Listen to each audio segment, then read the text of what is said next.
Now, with a focus on cabin comfort, the seats are half stitched leather, half soft fabric, and they're heated.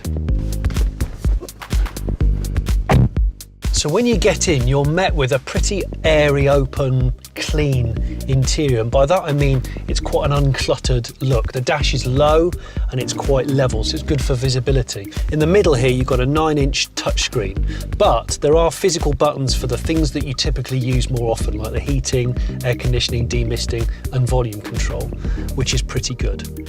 You've got the ignition power button just here on the right hand side, and then you've got a physical button down here for your drive mode, which is eco, normal or sport, next to the electric handbrake. And then there's 4 USBs, 2 here at the front, and then there's 2 at the back for the rear passengers, just behind this armrest here.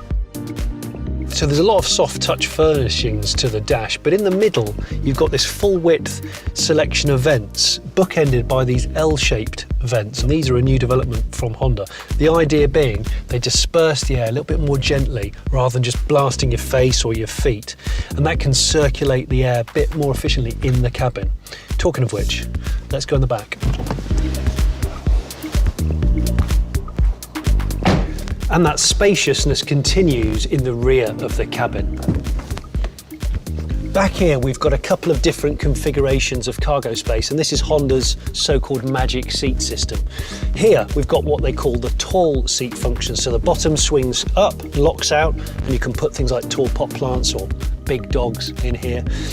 The seats split 60-40 at the back, and both of them go down like this, completely flat. And then if you want to store extra long stuff, you can put the passenger seat right down like this.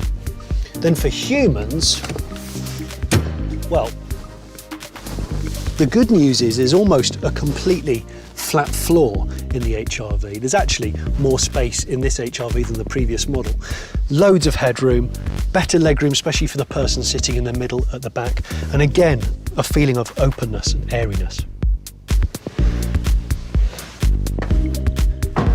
And the space continues back here with the interior. If I give it a pretend kick, power tailgate goes up and you're greeted with a huge amount of storage space. Very, very useful, good shape. And then I press that and I simply walk away. And there you have it.